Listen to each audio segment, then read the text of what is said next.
Hey, everybody, welcome to Locker Room. This is Southland's podcast for men, where we redeem men's conversations, talk about the right things in the right ways.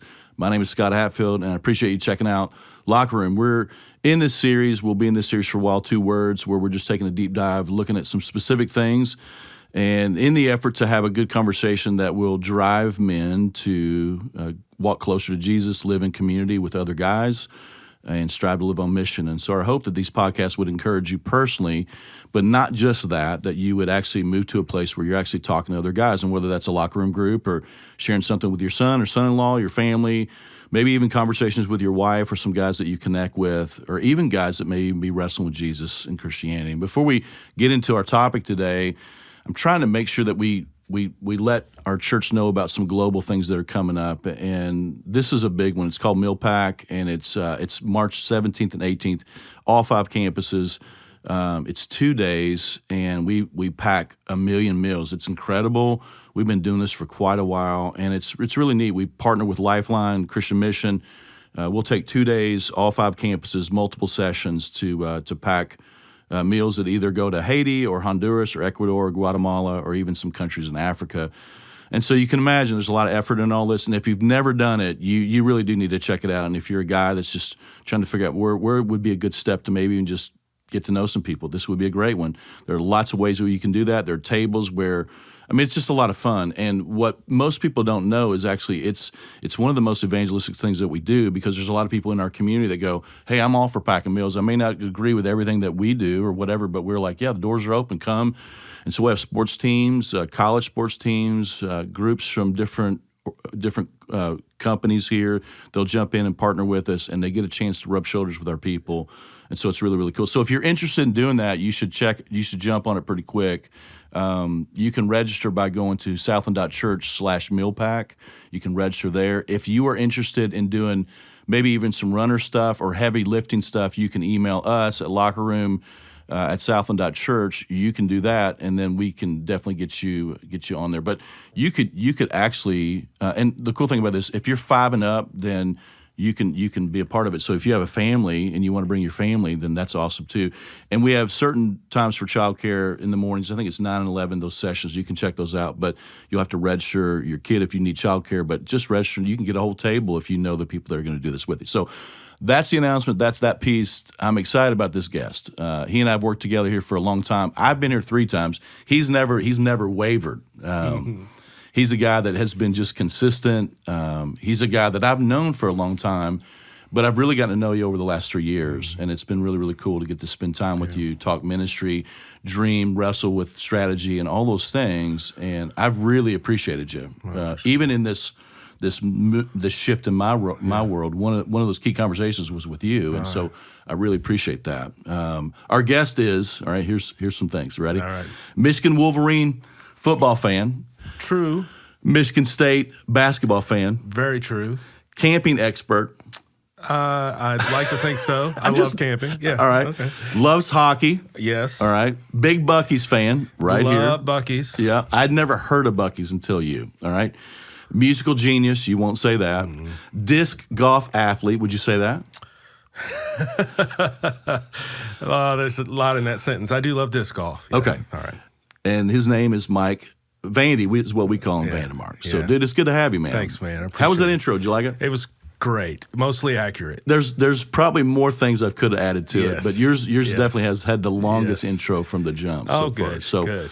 A couple questions, just fun questions. Okay. Sometimes we just dive into stuff, and it's like I just want to make sure that we don't just do that. But you have been in a number of bands, all right? And and we've had a couple conversations about this, but I can't remember any of the names. But share some of the names of some of the bands that you've either led or been a part of, okay?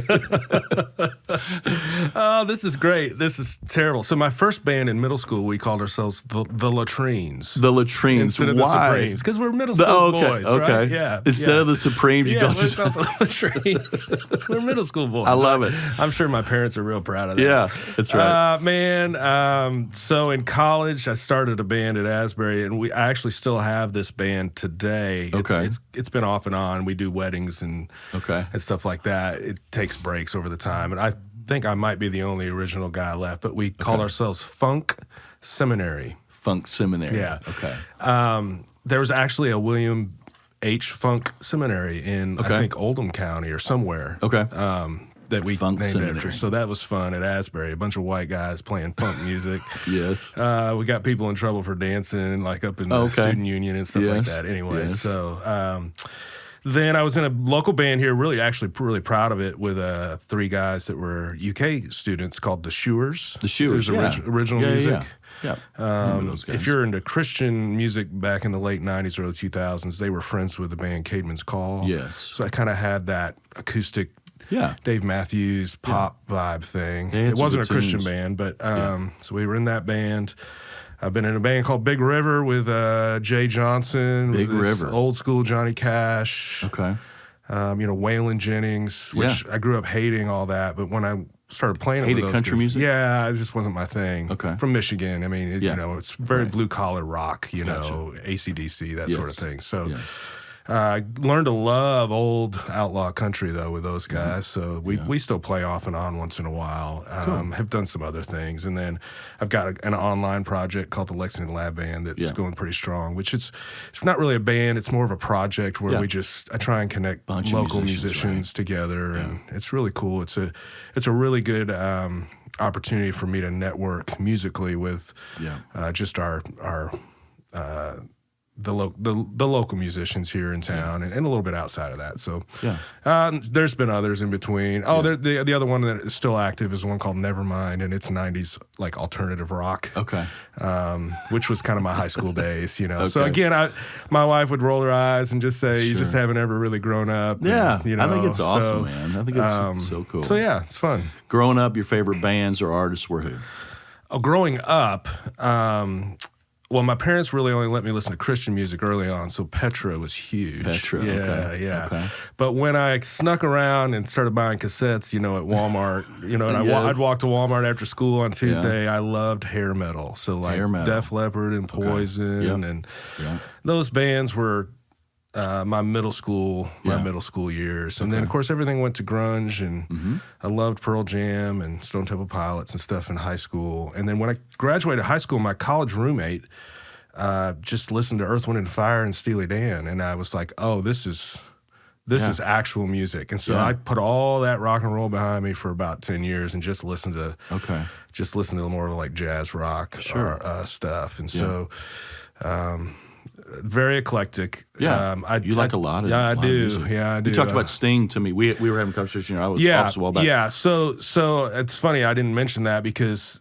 the Police were my favorite, have been my favorite band all along. But it's really because my brothers were so much older than me, and that's what they listened to. I see. So I grew up hearing Sting, the Police, and U2 out of my basement. Yeah, that's awesome. But as a teenager, I didn't. Like, none of my friends were listening to any of that, so it was much more the hair metal and grunge and stuff. But I love Sting. He's done some things that I think are embarrassing as he's gotten older, where I've been like, nah, that's not cool. But early stuff, the Police, I love it. It's cool. First concert you ever been to? Well, first concert I went to was Amy Grant. Amy Grant, how about that? Yeah. What was her big hit back then? It was the Unguarded album. Was it Baby Baby? No, it was before that. It was before that. I'm trying to think of what the big hit was. You know what? That's a lie. My parents took me to all sorts of Southern gospel concerts and things like that, Gaithers and stuff like that. But the first one where I felt like I was going to like a show, it was at the Ionia Free Fair, and it was Amy Grant, and that was my first. This is a hard one. This next question is hard for you. Best concert you've ever been to, because you probably have categories of different things. Like when you go to a concert, you're not there just for entertainment. You enjoy certain band. I mean, I've talked to Tucci. They're talking to JR. There's certain things about you guys that you see. So best concert may mean a couple. So things. I love live music. In fact, I would much rather go hear a band live any more than listen to them on streaming. I don't stream much. I listen more podcasts and things. But I've seen some really bad ones. The best one I've ever been to, it'd be very difficult to nail that down. Could you give me 5? Well, Steely Dan, but not the most recent iteration. Probably Steely Dan about 12 or 15 years ago. I was blown away. I was like, wow, this is something else. That's cool. Just the other night I went and saw a new artist called Corey Wong, and He's gotten really, really popular. He's just a funk rhythm guitar player with some horns. He's from Minneapolis, so it was amazing. It was emotionally moving. They had so much fun. It was at the Ryman in Nashville, and so I came away. One of my buddies that's a professional musician in Nashville was also at the show. He wasn't with me, but he texted me and says, "My faith in music is being restored." It was that good of a show. Wow.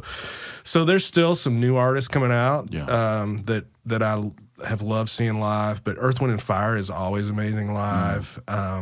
Def Leppard, even to this day, it sounds just like the radio. That's when awesome. You go see them. I love those guys. It sounds exactly like the record, and it's like, man, they're so professional. Still good. So one-arm drummer. Yeah. How about that? Yeah. So it's freaking awesome. So there's a lot. It would be hard to say which one's the best I've ever been to. Okay. All right. I just, unless it's just awful, which I could tell you a few, and I won't. But I don't know that I have a favorite. Okay. So I asked you this before, and you didn't answer me. Not today, but a different podcast. All right. How many instruments do you play? Man, there's. And I know you because you say, well, I only play the ones that I'm competent in. So but what was the first instrument you played? Drums. Okay. Well, I sang. I had 3 older brothers. My parents were both music teachers and volunteer music director at the church. And oh wow! So I stood on a little chair and sang like Gaither songs with my parents on Sunday nights, and that's cool. I was like the little Michael Jackson of our family, in a lot of ways. I love it. I really was. If I'd have known that, I'd have said that in the intro.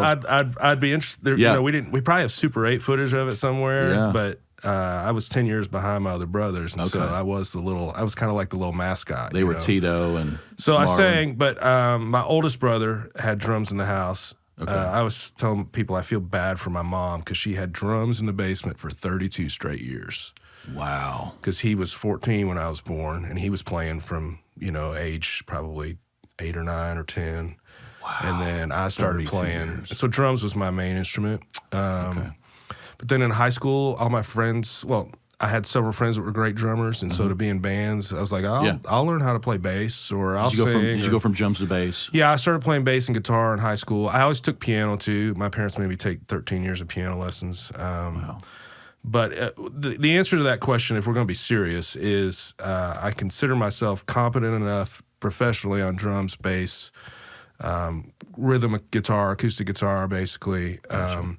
And keys, piano and organ and stuff like that. I'll try anything, though. I own a mandolin, and I try and make that sound decent, or anything that really involves my hands. I have a little bit of competency to at least make it sound like I know what I'm doing. So, you ever played a guitar? I have. I played one here. We did last Christmas. Okay. I was trying to figure out, because I remember you playing an organ here. Yeah. Accordion. I've got an accordion. My mother-in-law is actually an excellent accordion player.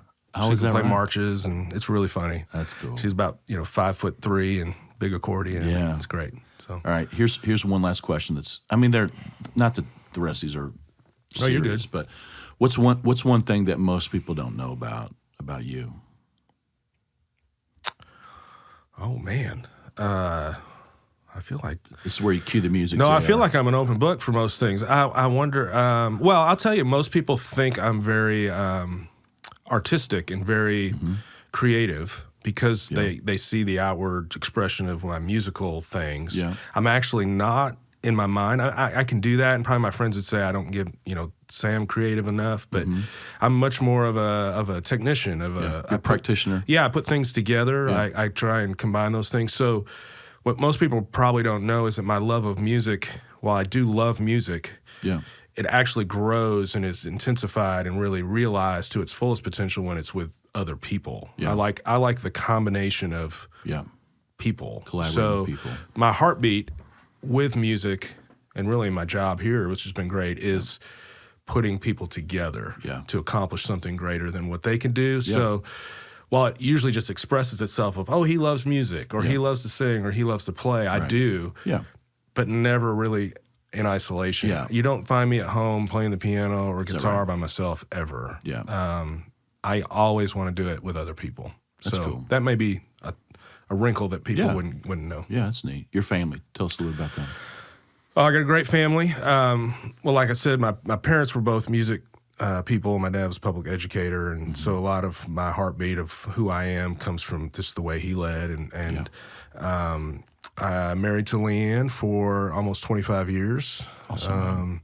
We met in high school. Okay. Knew each other from church for a while. I dated my senior year, her junior year, just the end. Yeah.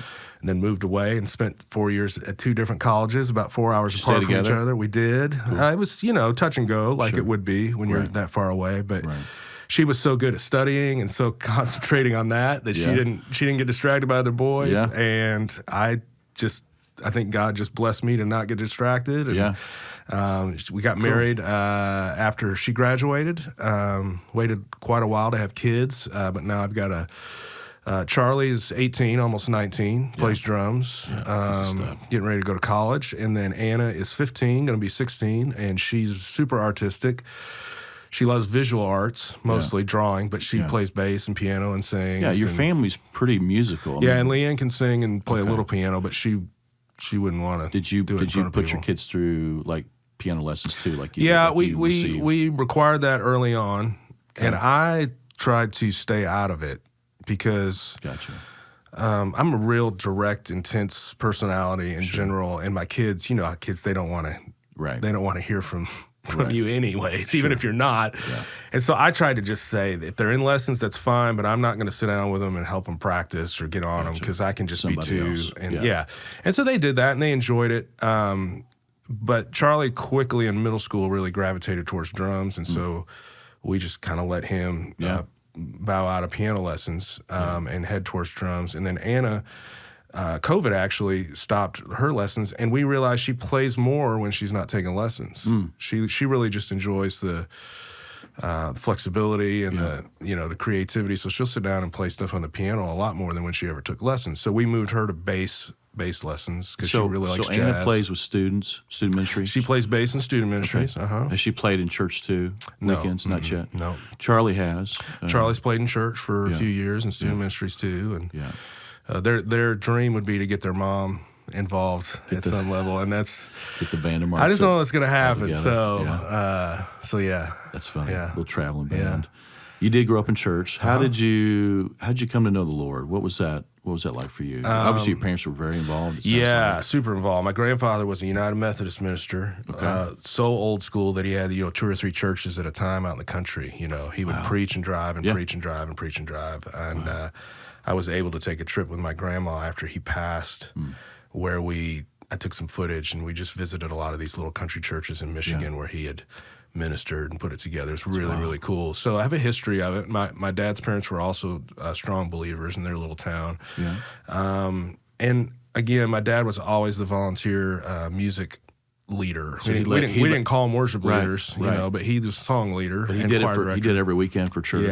Every weekend. And it's almost like he was on staff. But he worked in the school system. He did. He was a teacher, then a principal and superintendent. Wow. And my mom she taught a couple years in music, so she would do the children's choirs, Dad would do the choir. So I didn't really have a choice, when it came to being involved in the church. But I also loved my church, my little church. The youth group, I had 3 different youth pastors like a lot of people do, but I loved them all. I never felt any real, I don't remember feeling any like, oh, he's abandoned me when he's left or anything like that. So I had real good feelings of my little Baptist church growing up in Michigan. And my friend group was really there as well. A couple of them have totally moved on from their faith, and a couple have gotten stronger. And I would have predicted the wrong way for a lot of them, So, the church youth group and the church in general, really, it was home to me. It was safe. That's where I wanted to be, and so. Did you personally accept Christ early? I did. When I was high 8. School? When I was 8, I can remember hearing a message, and at the time we didn't just. It was a Baptist church. You just didn't go get baptized. You went through a class. So I went down on an Easter Sunday when I was 8, in '84, and just knew that I needed Jesus, and that. I talked to my mom about it at home, went through the classes, got baptized, and and I'm very pragmatic. I'm very black and white, and so I've had times where, especially in high school and early in college, where that wasn't a priority to me. But I haven't really dealt with a lot of the doubt or the like I didn't really waver on. I know it's true. It just depended on whether or not I was going to acknowledge it in that day. So I really felt like I feel like I've had a relationship with Jesus that's been authentic since I was 8. Yeah. Just there's been times I ignored him a little bit, growing up, and it took honestly the kind of the call to come here that really solidified. Because when I came here, I know you didn't ask this, but when I came here in '98, it was came to Southland. Came to Southland. Okay. Came to Southland. It was a job. Yeah. It was a great opportunity and a job. Gotcha.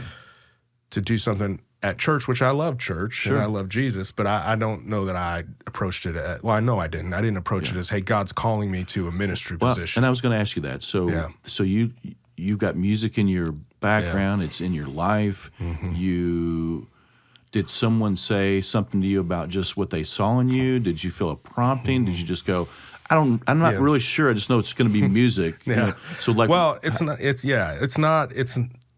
I wouldn't say it's embarrassing. It's just not a great story because. But I think it's good. I studied to be a teacher. I was going to be a high school band director because that's just all I knew. Yeah. Like I didn't know really at the time I could move to Nashville or New York or LA and do music. Yeah. I wanted to get married, so that was a priority to me. So I was like, I'm just going to live in Lexington and teach. And so I interviewed for some teaching jobs, and was Asbury? Or did your family go to Asbury?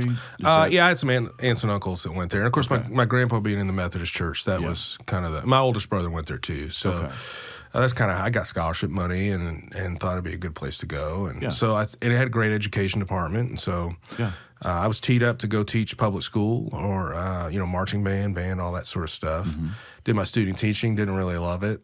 Gotcha. And the guys here, I had been volunteering here. Yeah. And Mike Bro had come, and it had moved from a Southern gospel kind of church to a more of a contemporary church, but still had the orchestra, and I had the background in that. Yeah.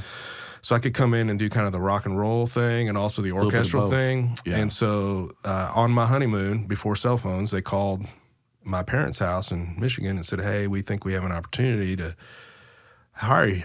Southland? Mm-hmm. Okay. Yeah, and I got off my honeymoon. My dad said, hey, you should call Southland. And I was like, well, that sounds more fun than hanging out with middle schoolers and high schoolers. So why don't I just do that? Yeah. So it wasn't like, oh, God's really just laid out this path for me to go minister to people. Yeah. It was, well, I like music. I like music. Yeah. I like Southland. Right. Those guys are cool. Yeah. Sure, let's go do that. So that's wild. It's not the greatest, greatest call to ministry. Well, but you've grown, but it's not a job to you anymore. No, not at all. And it quickly, I worked through that pretty quickly. Yeah. Ministry's not easy. It's not as easy and fun as I thought it was going in. Mm-hmm. So you realize pretty quickly, I'm either in or I'm out. Yeah, totally. Yeah. You've had multiple roles here. Lead us all the way up. You can just touch the early ones, and then talk about where you are, what you're doing now. Yeah. So first, again, it was just instrumental music. So bands, orchestra, did some arranging and stuff like that, and helped with that. Then I picked up some production responsibilities with the technical side of things. There was just kind of a hole there in leadership for a while, so I did that. In the mid 2000s, continued to, and the orchestra had kind of wound down at that point. Yeah. And then around 2010, I think, I get the dates wrong, I picked up I moved to a place where I generally oversaw both music and production, including worship and those sort of things. And then about 3 years ago, I think, my timing's always bad, but it's 3. I was asked to not only kind of shepherd those areas, but also pick up some other ministry areas that were more central. So guest services and connections, we call that. And then students and children's. Yeah. And the creative team it kind of got added to my plate partway through all that. So, it's been interesting because music and excellence and those sort of things they're in me. And so it's always been hard for me to visualize passing that torch off. Yeah. And I sit here today not even really realizing exactly where the torch has been when it was passed, but in a lot of ways it's been passed, and so now I'm just a resource you've got a lot of people. We have great people, big things. So I'm just a resource to them, and I don't really do the day-to-day service planning or oversight of details or that sort of thing. But I love it. I love being here. Southland's given me so much and given my family so much that I want to be available to whatever. So yeah. So even though you don't maybe directly have your hands on just our weekends and stuff like that, they've been in your grasp for a long time. You're very in tune with what goes on from the creative side, the production side, worship rehearsal, collaborating with teaching team always. Teaching kind of drives a little bit of the direction where we go. But talk about the intentionality about our weekends, or even how we kind of think through the weekends, or even series stuff. And this is not we'll do deeper dives on other things, but that's fine. So we have a target audience, and it's not that I wouldn't want anybody to ever feel singled out, but our services, of course, we want them to reach everyone. Yeah. We want them to appeal to people so they want to come. We want everybody in the room to be able to walk away with some new truth about God or something revealed in their life, regardless if they're been a believer their whole life or if this is the first time they ever walked into church doors. Sure. But I will say, we kind of put the middle-aged guy in the forefront of our minds and our conversations, just because we feel like those are sometimes the hardest to reach with a worship service that can sometimes feel weird or emotional or just hard truths sometimes. As men, we have a lot of pride and just push back on being told we're not doing well or different things. So when we make decisions, that filter is kind of always out there. Yeah. There's other filters too, but that's a big one to go. If I invite a 40-year-old friend that has a family and he's never been to church, how's he going to receive this? Yeah. And that doesn't mean it needs to be something he totally can comprehend right in that moment, or he totally agrees with right in that moment. We're just thinking, how is that going to be received, and how is that going to impact him? Totally. And so, the intentionality of our look and feel and our song choices, and I know the way the guys preach, they probably have other filters as well, but the way those guys teach is always through the mindset of if a guy walks in here and or if a guy's been in here for 20 years and just hasn't gotten off the bench. So we talk about this, and it doesn't always come out in church, but we slant the floor toward lost people. It's slanted toward lost people because so often in churches they get lost or it gets cloudy. Yeah. It's no longer who we're trying to reach, but who we're trying to keep. And we're not trying to just, these people are God's people. They're here for a season, maybe they're here forever. We have some great legacy people. There's changes always going to happen, but we're thinking about people that we have in mind that have yet to walk through the door and are living. There's so many things that happen in someone's life. And what's interesting is that when you can go to church on your own, we've been coming to Southland forever. When you bring somebody that doesn't go to church and they sit down right beside you, you all of a sudden think very differently about why we do what we do.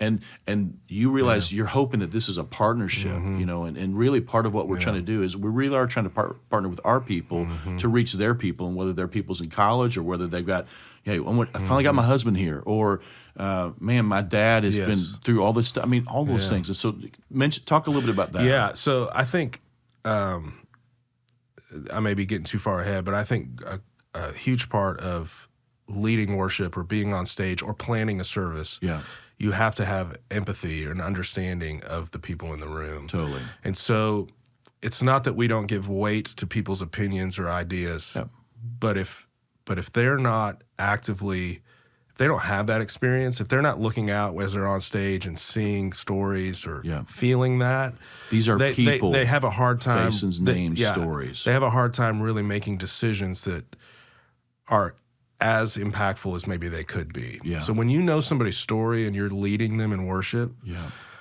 man, there's nothing more moving than to go, this means something to them. Like these words I'm singing right now, it means something to them. I had that moment hugely when my dad passed away and I looked out and saw my mom, I was like, this is a life raft for her right now, type of thing. So absolutely. So like you said, if you've not brought people and you've not, man, when you do, you'll see it totally different, and you'll go, oh, now I understand why that feels weird, or now I understand why that song is too complex for someone to grasp. Yes. Like you're singing words that without explanation or without context. Yeah. Or big words. Yeah, and it's not words. that it's not untrue. No. Like, it's just that they need more. We're not trying to complicate this. Right. I think that's so the that's simplicity side. Yes. Where people might say, well, it's too shallow or it's too watered down. No, there's no watering down. Yeah.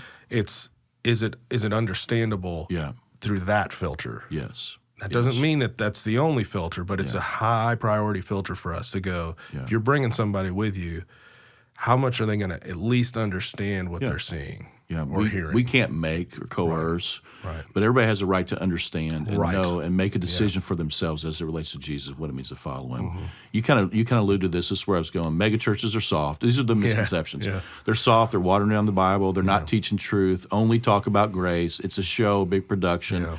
Big churches or country clubs. I've heard Southland is Six Flags over Jesus. It's been a while since I've heard that, but I've heard that.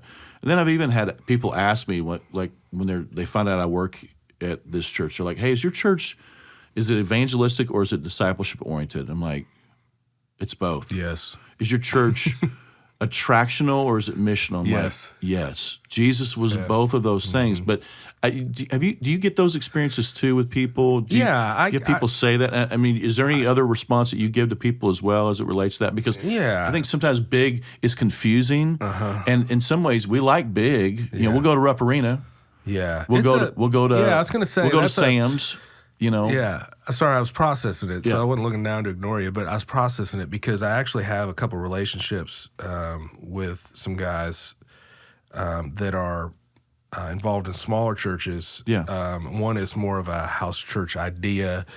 They still meet, I think, every Sunday, but they share preaching responsibilities amongst them and sort of things. And we're great friends, and they're very supportive of what I do here. Yeah. But I think we all think our church does it right. Yeah. Even me. I'm like, I don't, so. Yeah.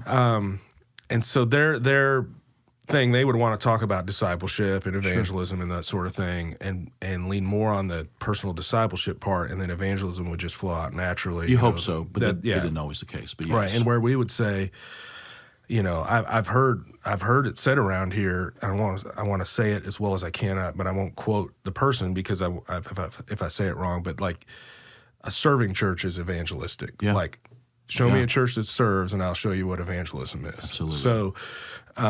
So I do think that's where Southland is doing well. I do too. I'm not saying better than anyone else, but this is a church that serves. It's very outside the walls. Yeah. When I heard the country club thing much more in the early 2000s. Me too.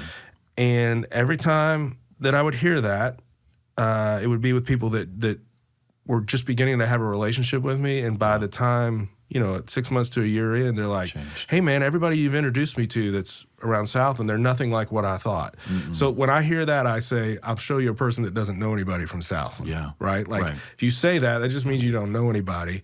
Yeah. Because it is not it's a very generous, not just in money, but time and resources, and just a generous spirit here. There's just not another church that I know of that people leave here all the time and go, "I can't find a church like South." And what am I missing? It's the heartbeat of generosity that God has instilled here, not anybody in particular. So, but I would say, to jump back to your actual question, I would have to let the teaching guys talk more about the theology. Is it shallow? It's not. Sure. But I would let them. I would just talk about the performance, the attractional side. Yeah. We just want to have an experience that is familiar to people. Yeah. So what they're paying $100 to go see at Rupp Arena or whatever, like, we're using that type of music. Yeah. And so I want it to feel natural to them. Yeah. So lights, loudness, those sort of things. It's not because we want to be showy at all. We want people to feel comfortable. This makes sense. Right. What I'm seeing and hearing is familiar to me. People will talk about the volume, and I'm not, going to defend all that. We could go round and round about different things, but if I go somewhere and it's a rock and roll, it's more of a contemporary, whatever you want to call it. Sure. I call it rock and roll because in a lot of ways it's what it is. Right. It's based on. If it's real soft and I feel like I'm seeing them do it up there, it doesn't feel natural to me. Yeah. I want to feel like I'm part of it. Mm-hmm. And so we're just going to run it a little louder. Yeah. The lighting, we feel like lighting really amplifies what the text is, or what the feeling is in the room, and so there's opinions, and there's some stuff we do that I don't even like. Yeah, it's just our methods. We're not saying that we're better because we're bigger, or we're better because of our methods. It's just what we do. It's just what we do. And there's plenty of other really good churches in our cities. And we have a lot of older people that go to church here that do not like what we do, but they love that we're reaching people, and they love the heartbeat of this church, and they'll tell you that. They'll go, I don't really love the music, but boy, do I sure love Southland. Yeah. So, it's styles and preferences, everybody's got a preference. And so it's not that we don't hear that, but we're going to make a decision based on the middle-aged guy coming in, and we want him to feel comfortable and familiar and be open to what the context and what the actual mission and vision is. Yeah, we move a service from piece to piece, and we're thinking about every part, and how we don't want people to get lost. And if you're brand new, we don't assume that you know anything. That's right. We're trying to just love you as you are, That's right. and if we can help you take steps, that's what we want to do. But it's funny, you triggered something in me. That's a bad word, but there's a family that lives in Richmond now, and they were in Michigan. And I met her. I've met them at Fight Club. I met her. So they were retiring. Yes. And they somehow got connected to our church. I don't know how, but they were watching it. Okay, watching online. And then they went, we're going to move somewhere where the weather's better, and then we'll find a great church. And they started trying to figure that out. And he told me, he said, I kept thinking about this. It's like, we found a great church. And so let's move there. Yeah. And so they went around to all the different campuses just to kind of feel them out, kind of speed date. Where do they want to land? And of course with the housing market and stuff like that. But they ended up in Richmond, and they love it. And it's been the coolest thing. And you just that it's interesting. It's just so so cool. And even for us, as it relates to speaking to people on every part of the spectrum with a faith journey, you've got people that are brand new, and you would think, living in the Bible Belt, people, there's chances are that they probably know something about the church. They probably know some bad things about the church, or maybe some misconceptions about the church. But then you've got people who've grown up here and love Jesus. You got people who got sideways at some point, and can I come back? Is it okay? Does God still love me? And really, what's cool about it is that it's harder to grab multi-audiences. Obviously, the floor's slanted toward lost people, but we're gathering together as a group of believers to encourage them. And our preaching isn't just for one or the other, but that's different now. Back in the day with the seeker movement and things like that, it's funny watching the pendulum swing toward the middle in all things, I think. And I think it's really healthy. Do you feel that way? I do. Because for the first season of my time here, we were very into the seeker kind of, at least when it came to music and programming. I don't totally want to speak to the teachers. They might bristle at that a little bit. But even though they're very much, let's slant the floor towards lost people even today. But it was lots of cover tunes, lots of things that we were wanting people to walk in and go, that's great. I'm so glad I'm here. And we still do that once in a while. Sure. But we found a much better balance, I think, for where we are culturally, because a lot of people, that turns them off these days. Even people that maybe aren't familiar with church, when they walk in and hear a Bon Jovi tune, they might go, well, this is weird, or it doesn't make sense. So, so we'll use those a lot more sparingly. But we also make decisions when it comes to worship songs and things like that we don't get so far ahead of everybody in the room with complex themes or lyrics or different things like that, or musical styles, that we totally lose them as well. So I feel like we're in a really good season of balance, because I think worship music, while it will be unfamiliar, the words and the way we do it, where everybody's singing, would be unfamiliar to somebody who's brand new to church. They'll be familiar with the style and with the sounds they're hearing. And I think it's okay for them to look around and go, I don't totally understand this. If it's done well, and it's solid truth, and it's understandable truth, it can be very evangelistic. Absolutely. Even though it's primarily an expression of a believer's gratitude and heart, or desires, or things like that, for to glorify God. The unfamiliarity would just be the lyrics, or the rest of it. They can look around and go, well, this isn't too weird. What are they singing about? That sort of thing. I mean, and it can be evangelistic. It's funny just to say this isn't too weird. It's going to be weird because I not growing up in church. I really thought church was just everything I'd seen on TV, which was all the extreme versions of whatever it was. And then I walk in, you're like, it's not bad. No, you know what? I feel like I understand what people are talking about. It's not overly crazy, weird.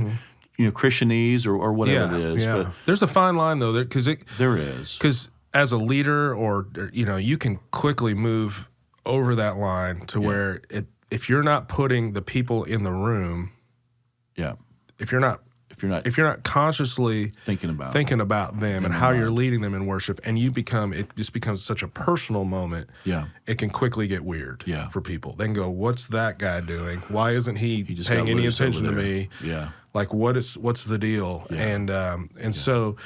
So I kind of sit on the middle of that line, going, "Hey, you have a responsibility to the room, and so you can't just have a personal worship experience. You can't a song that really moves me or that I love, that it would be too difficult for somebody to understand. It's just not probably going to be one I'm going to use." Right. You know, we're very invitational too. Yes. We invite people to stand and worship with us. They don't have to. When we get to communion, we've invited. We try and explain what it is, and if it's not comfortable for you, hey, we actually have an alternative. Just think about what you've been. There's going to be some scripture on the screen, that type of process, and pray. Think about those things. And in that planning, it can feel very feel like, man, I say this every week. Yeah.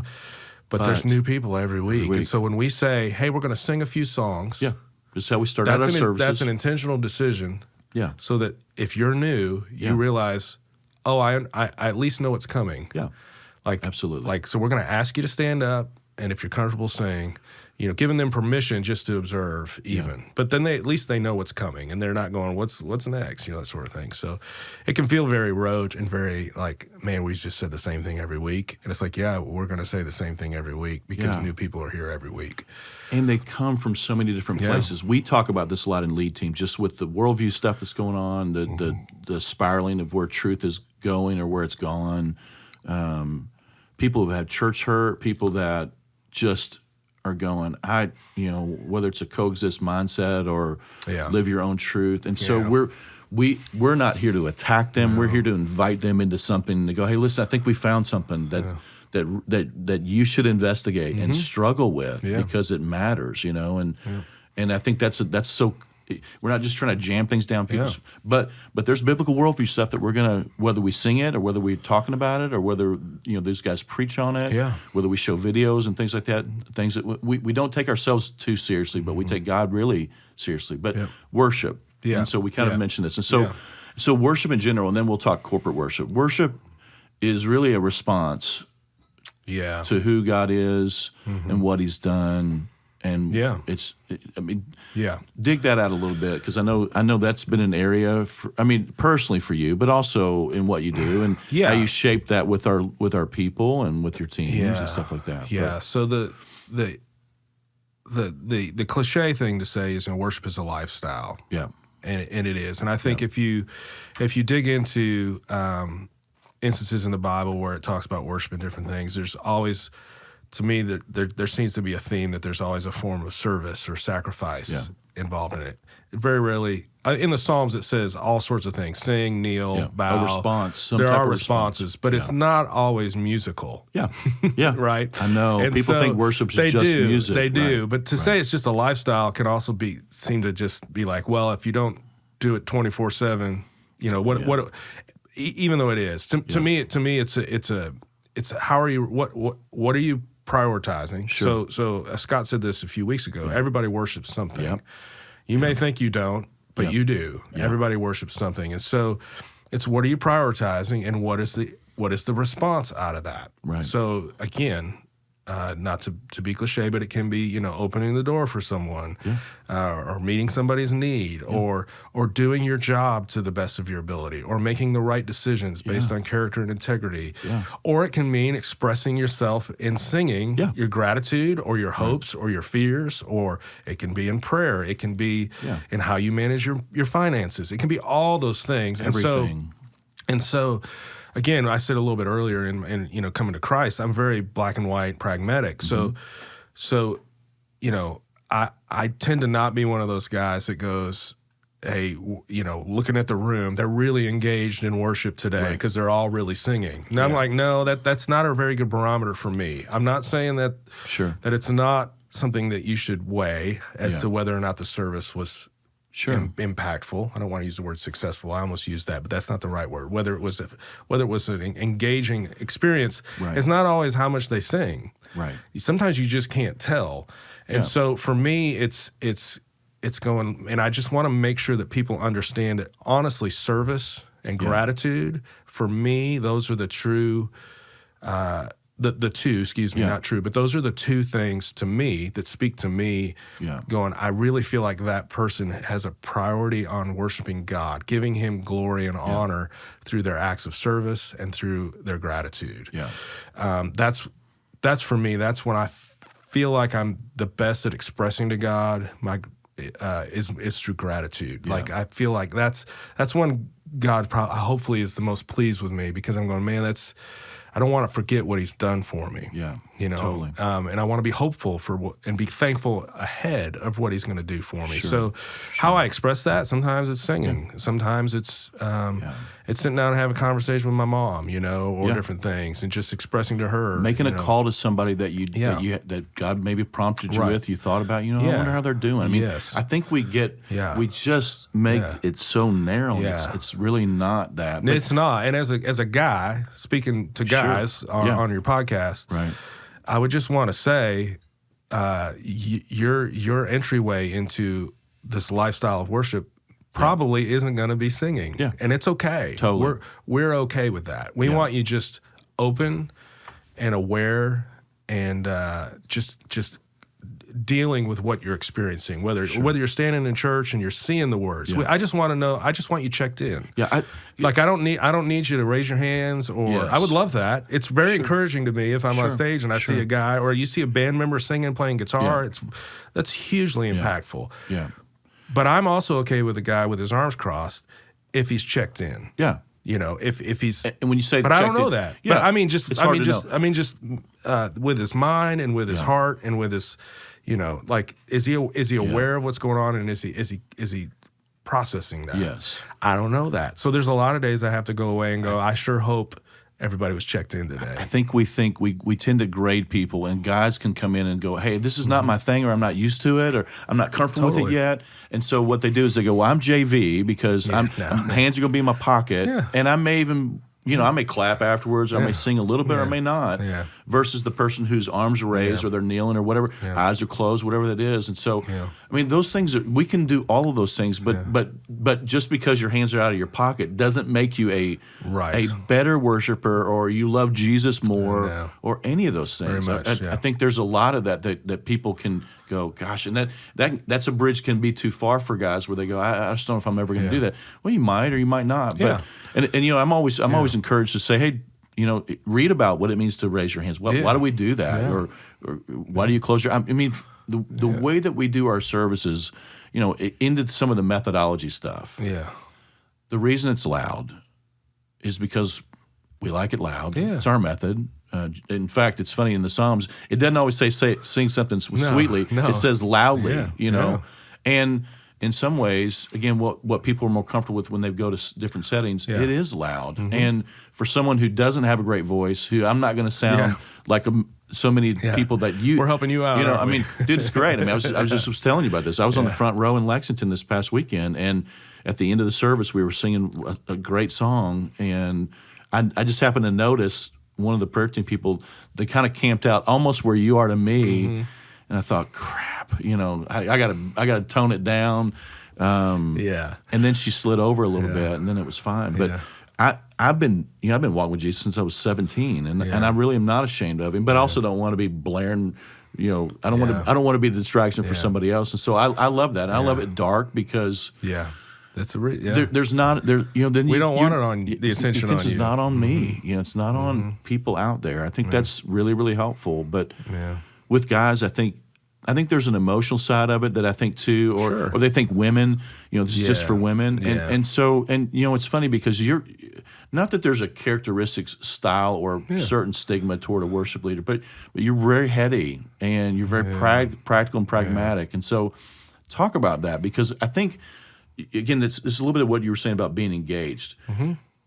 What's on that screen is truth.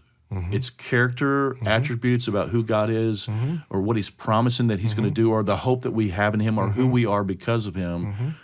And it's not just emotion. Now, we can, it's happy. It's good when those two things happen, but it's not just, everybody thinks it leans that way. Yeah, well, I want to be careful and be respectful, because, again, I'm a little bit different than quite a few musicians that are up in front of people at a lot of churches. And those are great guys and girls doing that. And there's even people on our team that would, hopefully they know me well enough that they would chuckle at this rather than roll their eyes. But I do value and put an emphasis on leading the room. Not having my own personal worship experience. It's not just about me in that 12 moment. minutes. Right. In fact, it shouldn't be about me at all. And it certainly shouldn't be how I feel. But there are people that go, well, I actually lead better if I am totally emotionally, and that's fine. That's fine for them. But I even make intentional decisions, and I don't mean to get too in the weeds, of like making sure I sing the melody so that people can sing with me, not just going off and doing my own thing on the last chorus. And we do that some, and that's fine, and it's not wrong. I'm just saying, for me, I'm always going, I don't want to lose people. I don't want them to be singing along with me, and then I go do something, and they go, what was that? You climb the ladder. And then they stop singing. I got very few keys. I got two keys. Right, and so I'm making decisions based upon that, going, how can I be less distracting, even in just how I sing this song? And so, again, it's very, very black and white. It's very technical when I'm thinking about those things. And there could be some criticism, and I would be fine to sit across the table from somebody and just have a dialogue about what's the middle ground on that. But I'm always kind of driving our teams, maybe inadvertently or behind the scenes, towards remember the people in the room. Remember the people in the room. Remember the people in the room. Remember some of them get what you're saying. Remember some of them don't. And I'm not saying don't make a decision that goes one way or the other. Be mindful. Be mindful. Be intentional. Like, have some humility to go, this isn't about me. It's about me leading the room through this exercise of corporate worship that we've decided to put into singing or whatever. So, for me, it's very intentional. I try and make decisions, and we try and choose songs that way. Like, we want them to be singable. Like, we don't. So there's a whole lot going on there, and I don't know if you want to go there now, but there's a whole lot. The text is the most important thing, and we can talk meaning about that. The content, meaning what's written. The actual content. Not only is it true, because it has to be true, it has to be put through the lens of, is this biblical? But it also has to be put through the lens of is it understandable? And then we go to the part where I was heading, which is it even singable? Because if it's not singable, I don't, like, why we're setting people up to just not have a good experience. And at the end of the day, we do want them to feel comfortable. We want them to be able to sing if they want to. It's not that everybody in the room is going to be singing, but we don't want to sing a song that is so out there. Now, we have to make compromises in all those areas sometimes, because honestly, there's only so many songs out there. Which is something we can talk about later, which we're trying to combat with some things in-house. But those are all filters that I want our teams processing. And it's really good for people out there who are coming every week going, why don't they do this song? Or why don't they do that song? Or well, there's probably actually a really good reason that the song you heard on the radio by some artist, it's a great song. And it may just not be one that we can sing. It's not untrue, but it just doesn't work for us because it's hard to understand, or it's hard to be it's hard to sing, or to be honest with you, it just doesn't lift up Jesus as much as it might lift up our own feelings. Right. And so we could dig into that. That's a whole area. I mean, this may feel like we're in the weeds, but there's a little bit of an intentional pull behind the curtain to go, we really do care about, and we're really thoughtful and mindful of, and all those things. And even for, the win for us on the weekends, we pay attention, we evaluate, we do all those things. We're looking at all that stuff along the way. But the win for us is not that, hey, the cues all happened when they were supposed to, and the host got there when they did, and they finished on time, and we ended the service at an hour and 2 or 58, whatever that is. The end in mind, the win for us is really to lift up Jesus. Yes. To point people toward the grace and truth that comes from knowing Him, to help people take whatever whatever their next step might be, hopefully to leave a little different. And maybe you're just wrestling with it. Maybe your next step is just, what, I think I'm going to come back again. Yeah. This is a new series. Yeah. Let me see what this is. Yeah. Let me just, I don't know that I believe any of it. And you can belong long before you believe around here, which is okay. Yeah, absolutely. But those are some of the wins, right? I mean, it's really the wins. Yeah. I mean, not that we don't want to do our best up there. And again, there's a difference between a show, meaning we're ready on the weekends, and it's excellence versus perfection. Yeah, let me talk through that process a little bit, because again, I've been here almost 25 years, and so there's been several seasons of my own personal growth, as well as just the church's approach to things. And for the first large season, I don't know if I break it up in 3 or 4 seasons, but excellence mattered, and I would go home mad on Sunday that we didn't hit every cue, or the band didn't get it right. Like I literally would go home and be defeated every week, thinking we didn't give our best. And I would hide it under the excuse of, well, somebody was probably distracted, and something happened. And so maybe somebody isn't going to find Jesus because because we hit the wrong key. We hit the wrong we started that song wrong or whatever. And that was really what drove me. And I thought I was doing it out of an act of worship. Like, we give God our best. Right? Right. But for me, it was a control thing where we gave God our best. It didn't come out, so I need to do something different next time to do it better. Or I need to be, get on people or different things. And so, but I will say, I just kind of had a moment, and I don't remember what year it was, but I can remember where I was on Old Higby Mill going home after church, thinking, I'm really tired of being disappointed every Sunday. Yeah. Because all you see is the little holes, and that's places, a me problem, and not seeing all the bigger, I realize the that's a me problem. Sure, like I'm not putting this in the proper context. Sure, and so for me now, and ever since that moment, it has been, we're going to work really hard. Up until go time. And then when the race starts, that gun is fired, and we take off.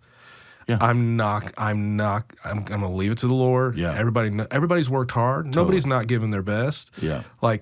And we want to be distraction free, and we've done everything we possibly can do to get to that point. We have worked hard as an act of worship. But now we're just gonna let God take this and multiply it. Hopefully, I pray this a lot with our teams, that God, you'll take this and it will become something that none of us can take credit for. None. Right? So all the preparation and all the hard work goes out the window, and something even greater than anything we could have done. And so it's been really nice to not walk home frustrated, selfishly, but also it's going, there can be both.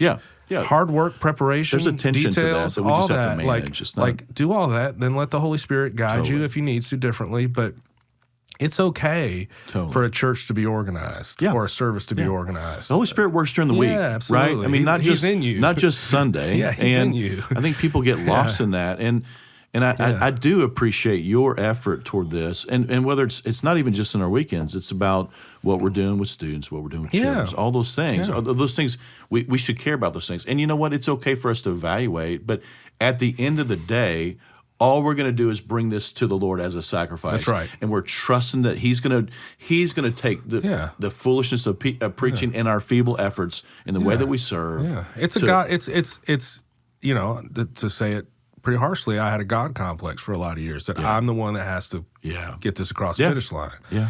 No, I just had to start the race and then just run, and he'll decide how we're going to finish. It's funny. I've preached bad messages, and I'll get done, and somebody's like, "Hey, that was the greatest message." And I'm like, "That was."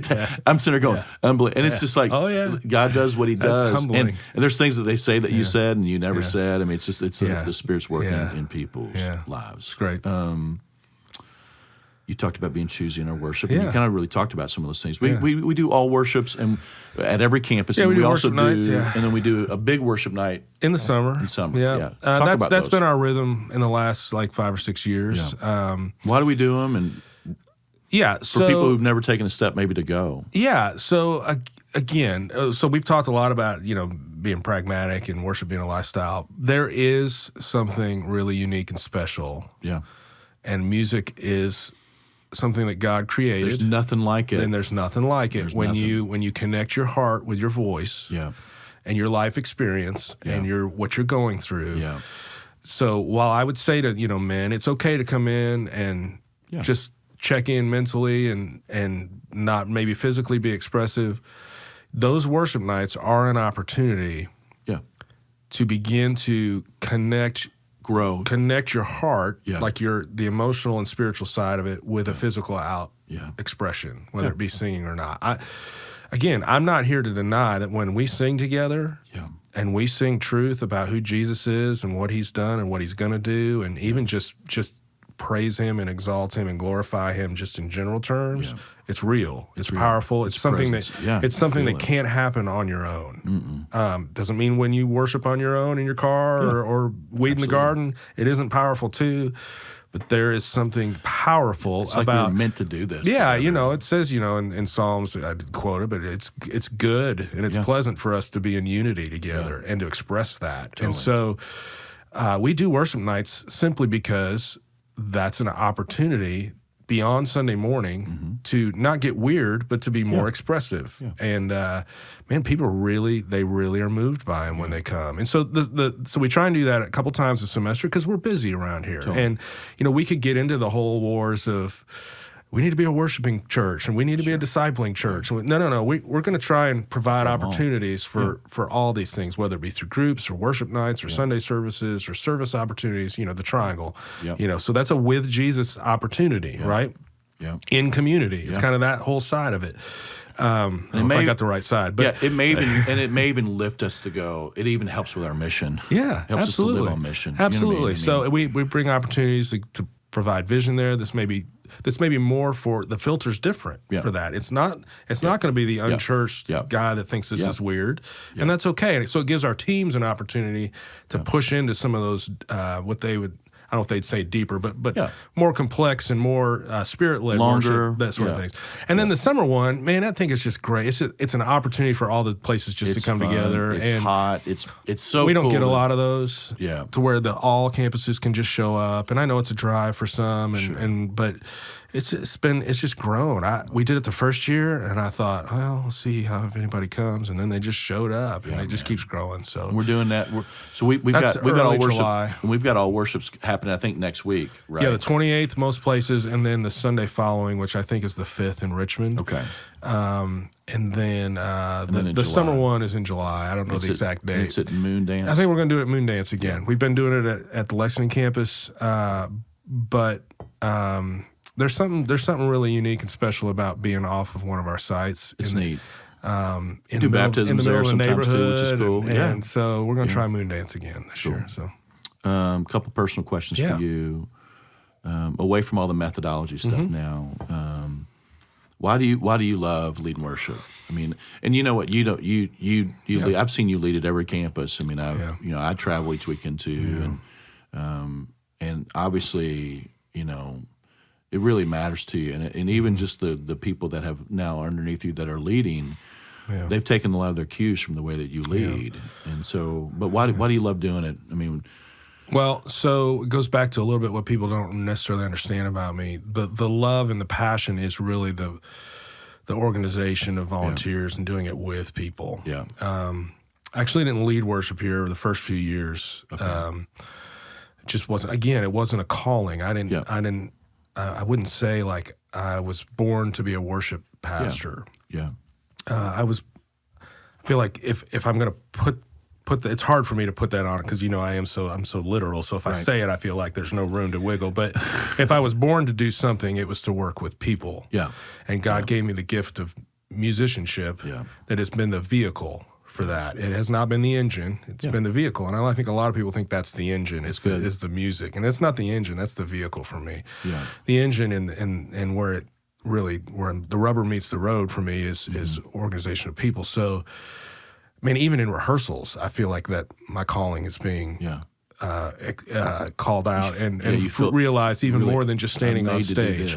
I will say, really, just about 10 years ago, just kind of beginning to be more empathetic with the audience and realizing that what we're doing matters has really allowed me to embrace the idea of being a worship leader more than I was before. Before it was I'm able to conduct this because I have the skills, not because I'm emotionally necessarily invested in it. And so I hope when you said, people are taking their cues from me or different, maybe they see me as a mentor. I hope they would say that, but I would hope they would stop short of changing who they are because I am very pragmatic and very intentional and those sort of things. And that's good to a point, and it's also can be an impediment, for people. But so for me, why I love it is because the whole thing allows You're part of something for people really, to really express, whether it's playing an instrument, whether it's running a camera, whether it's standing there with your arms crossed, whether it's standing there with your hands open, the whole community experience. That's what really inspires me. Yeah. It's the community experience. Yeah. So that starts in planning. Right. Months out, weeks out. It really starts getting heated up if I'm involved on a weekend at rehearsal on Tuesday.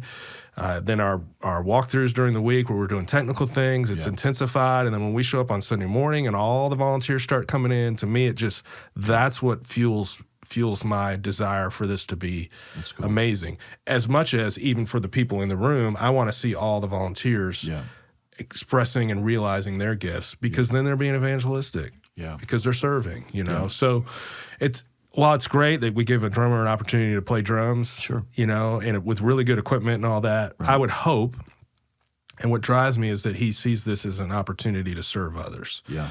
And so... Yeah, it's not look at him or not look at how great our music is. Yeah, it's not about that. And while we're not devoid of ego... Sure.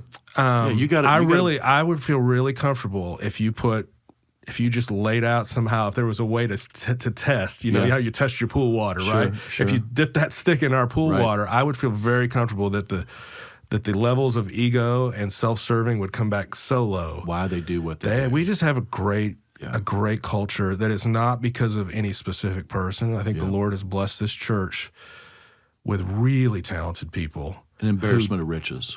Yes, and not just on the stage. I mean, these dudes right here. Yeah, absolutely. What they're doing. Production, even just people that take great care of people when they're coming in the doors, or children, or all those things. Yeah. And you just will not find a whole lot. We're not devoid of it, but you won't find a whole lot.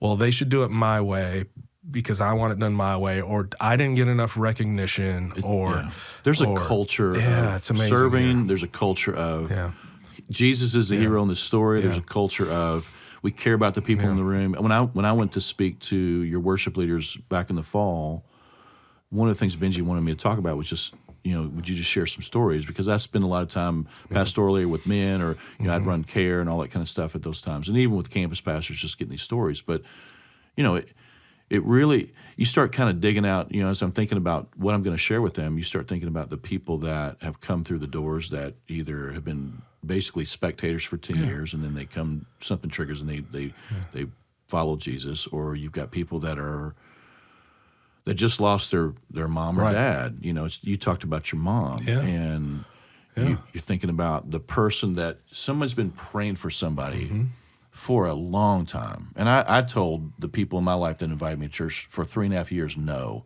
every week.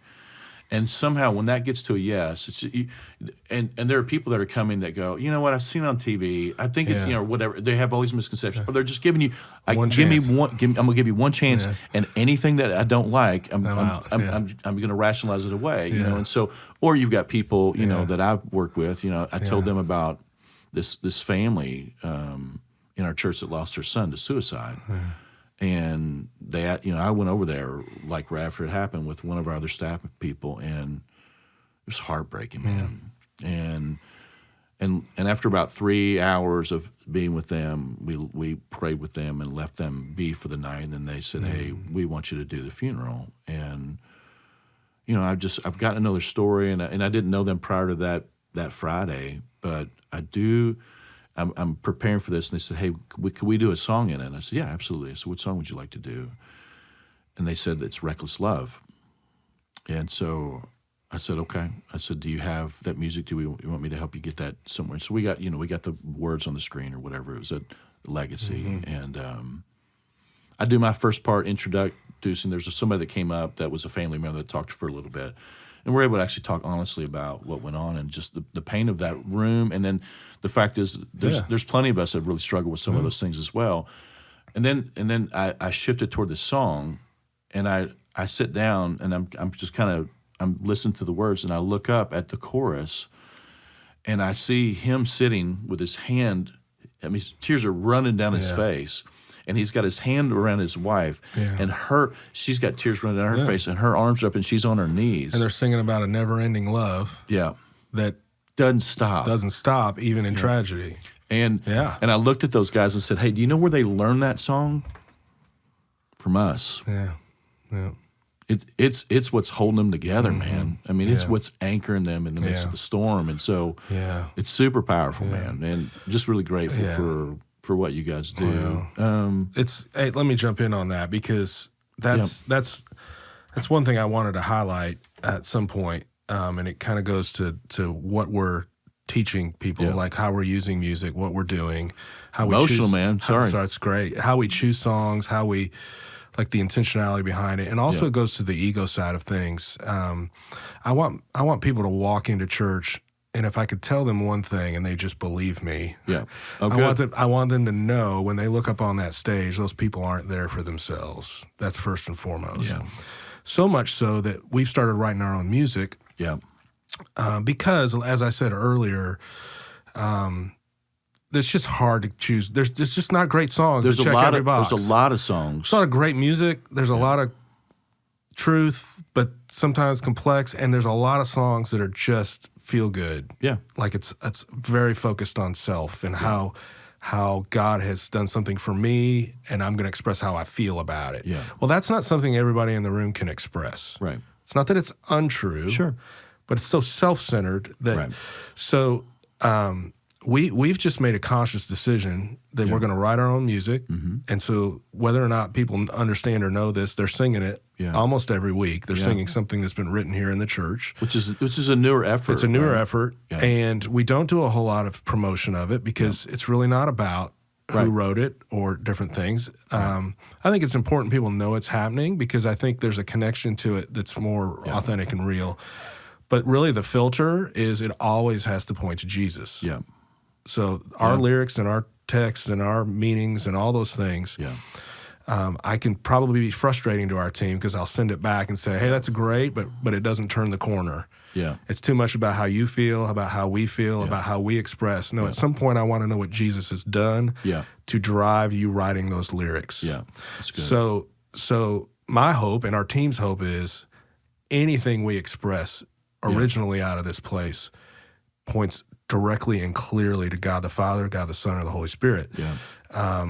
And so, again, taking the light off of us and putting it on, getting truth about who God is, who Jesus is, who the Holy Spirit is, so that when they encounter those moments, they don't have to reach for that. It's spirit and truth. It's there. Yeah. And again, we go back to what music is and why we do worship nights and different things. It's a powerful vehicle that God created for the very reason to place things into people's hearts, whether it be words, whether it be, I talk all the time about I'll hear a song and I'll remember exactly where I was when I was 12 years old. Yeah. That's a spiritual thing. Yeah. God uses those things, and he uses music, and he uses harmonies and melodies and feelings and things audibly to draw you back to things. Mm-hmm. And so what we teach, the songs we choose, the songs we write, how we present those, whether we present them as it's about us and look at us and wow, isn't that a great guitar solo and blah, blah, that all matters at that funeral. Yeah. because they're not thinking about, man, the last time I heard this, I thought the drummer was awesome. Yeah. Right? Yeah. All they see is Jesus. All they see is Jesus. And so that's a success story for ministry and for Jesus. It's a success story for Jesus. And so that means what we're doing is effective. Yeah. Right? And so to hear that story, I think you may have shared it with the worship guys and gals, but they need to hear that, because that's proof that what God is calling you to and how you're expressing it is working. So I know that's a long rant, but it matters, and we're super intentional about it. And I'm so encouraged. I'm not a songwriter, so I really have nothing to do with all that, but we are birthing out songs that are connecting to people's hearts that are so rooted in truth and so about Jesus and so less about us that I'm just really excited and encouraged by our teams. And I hope our church just goes to a whole different level of spiritual understanding of who Jesus is through our songs. So I'd asked Jess about this because I didn't want to bother you before I got there about this. I wanted, because I know that she's been a part of that, but she said there's two reasons. She said, number one, we're writing because we feel obedient to do so. Yeah. And the cool thing about this is that, and again, and I'm not throwing shade on any other church or any other music absolutely can ministry express this that happens. in a lot of different ways. But there's a lot of people that write and then they travel and that's not our thing, man. We're trying to write in the context of what God's doing in our lives and who He is and how that impacts where we are here. And so, and not that we do only our songs, but we do a lot of that. But she did walk me through just kind of even some of the criteria. Standards that are three important questions. Is it congregational? Is it, and these aren't in order. Is it biblical? Is the emphasis on Jesus instead of how great we are? Is it singable? And that she just kind of walked through there's a lot of rewriting, a lot of editing that before this thing ever lands anywhere. We sang a new one this weekend that we may use for Easter. And it's not like it says, every once in a while there's a little bit of just a little, hey, this is something we've been writing. We just want people to know about it. But I think it's cool to think, we don't have to rely on somebody else's creativity or inspiration for the Lord. But maybe God's doing something in us right now that may just be those type of songs for people. And I want to give credit, maybe the wrong word, but the non-self-promotional thing, the non-marketing, the whole idea, like nobody's writing songs thinking, well, these will get really popular on Apple Music or Spotify, and then I'll be able to tour, right? Nobody's doing that. Right. That doesn't come from just their heartbeat or my heartbeat. That's a Southland heartbeat. We're a large church, and there's a lot of churches that aren't as large as ours that are way more popular. And that's not bad. But we've just never been a church that has been into the business of marketing or promoting the message outside of having it available for our local people. And if it spreads out from there, that's great. But we're gonna contextualize for the people that are walking in the doors. And so I just want to be clear. I don't know for what reason, but I just felt prompted to be clear, maybe just to be encouraging to the people listening to this, that you're attending a church that is about Jesus, and it's not about how many books we can sell or CDs we can sell or how our teams are going out. We would love for other churches to use our music. Right. Guess what? We're just not going to track whether they are or aren't. Right. They can. Right. It's on Spotify. They can go listen to it. They can use it. That would be awesome. Where can people find it? You can get it on any streaming service. Any streaming Southland service. Music. And we have so if you go to southland.church/music, can you find it? You can find it there. I think so. I think so too. I think so. But if you go to any streaming platform and just search Southland Music, so Spotify has basically kind of it's an artist page. An artist page. Okay. Apple Music, I think YouTube and Amazon and all that should be in all those places. But again, it's. I know it's not about us. We're not going to track, but I'd love for people to know. Oh yeah. It's like if we have something that's good, then we want people to be aware of it. So I'm encouraged by where we are. Yeah. I feel like we have a healthy balance in our expression of worship. Yeah. Corporately. Me too. I feel like we have a healthy outlook on what worship is, which is acts of service and gratitude and expressing who God is, not who we are in anything, whether it's, again, mowing the lawn or helping somebody or singing or playing guitar. And so I couldn't be prouder of our teams and our church where we are. So big time. Hey, real quick, two quick things. what's it like playing with your kids? And I'm not trying to get you down the road, but I mean, I've gotten to see you and Charlie, and I haven't seen you and students do that with Anna. But dude, it's really cool. I mean, I sent you a text the other day about Charlie, and you weren't leading that weekend, I don't think. No, but I wasn't. But. Dude, he's so good, and it's so cool to watch. I mean, I got one sitting over here because she's sick today. Yeah. But I want our kids in the game, and they're not. None of them are perfect. They're all learning how to make their faith their own. But dude, it's the coolest thing to see that. I mean, talk about that. Yeah, it's. I mean, as a dad, if anybody's listening to this as a parent, you just can't help but be proud of your kids when they express themselves in a healthy way, in anything. And music has been such a part of my family's life that I tried to have a healthy outlet going into having kids, and I wasn't going to expect something out of them. Right. So I tried to stay off of them, but God has blessed me to be able to experience that with them. Because it means. Yeah. So that's just how I connect with people and with the Lord. I know. So he's seen fit to allow that for me. So man, I'm sorry. No, bud. It's all good. But even more than that, the text you sent the one time, I wasn't with him. He was over in Lexington, and I'm so grateful that my kids are around people that love and care for them as people. Yeah. It's not just because they're good drummers or bass players, but they come home and they talk about just funny stories, or people love to tell stories about me when I'm not in the room, And, Sure. Yeah. I just love that they have influences in their life because they're serving. So, it's incredible that it's something that really just plucks at my heartstrings anyways. Yeah, but it's incredible that they've had the opportunity to serve at this church and meet people and be influenced by other people as well. And, my hope is that they're driven to do it for their life out of service, not just out of I love to play bass or love to play drums or love to sing. And but God's it's not something I deserve. No. But it sure is sweet. Yeah, it's amazing. Sweet, sorry. No, good. It's all good. I mean, I'm going to wrap this up. Anything else you can think of that you want to share? No, I appreciate the opportunity to come in. I don't, this is my wheelhouse. So I just hope that something I've shared has been beneficial. Yeah. And I would just want anybody to know that, while I feel good about my perspective on things, it doesn't mean I have the only perspective you should process. And we have. There's a lot of different ways to look at this this thing called worship and church and services and things moving all the time. And I grew up in a very different. I grew up again the son of a Methodist preacher that went to a Baptist church. Yeah, and now works in a non-denominational church. Yeah, and I love the hymns. I love the Southern gospel. I love the rock and roll. I love the orchestra. I love black gospel. I love jazz. I just don't want people to think that we are the only place that does it right. Right.